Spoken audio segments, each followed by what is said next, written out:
في الاوتوماتيك على طول. لا ده كله الا الابيض، لازم ينغلي ويتغسل فمين ويتشطف ويتزهر علشان لما يتحط على الحبال كده ما تقدريش تفتحي عينيكي من زهوته. حلوه، ما تفتحيش عينيكي من زهوته دي، عليكي كلام زي العسل يا ابله. ده انت اللي عسل يا عسل. الا بالحق يا ابله.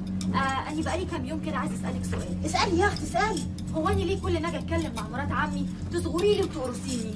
اهو كده بقول لك ايه، انت مالكيش دعوه غير بياني وبسعاد بس، لكن اللي اسمها حسنى دي هي في ناحيتها واحنا في ناحيتنا، ربنا يكفينا شرها. ما هو شاكر قال لي كده برضه، بس انا مش عارفه اعمل ايه.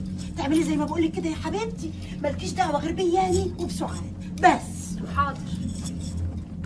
امسكي يا وليه اللي اسمك نعيمه، اغسلي دول معاكي. ما ينفعش. وايه اللي قال لي نفع وبقى؟ بنغسل الابيض بس دلوقتي. ابقوا اغسلوه بعد ما تخلصوا غسيل الابيض. مش هنغسلهم يا حسني، وسخين اغسلوهم انتي ولا نقش الحن على ايديكي. مش عايزه تغسلي هدوم الحاج؟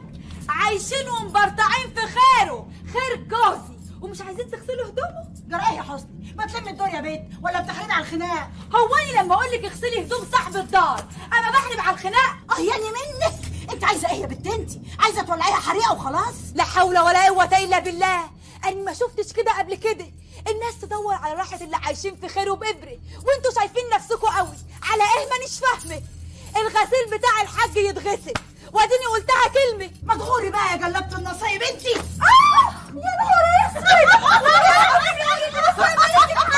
احسن تستاهلي. تستاهلي يا بعيده.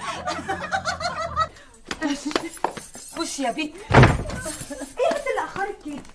لو انت ما دريتيش بالله حصل. ما دريتش ايه اللي حصل يا بنت؟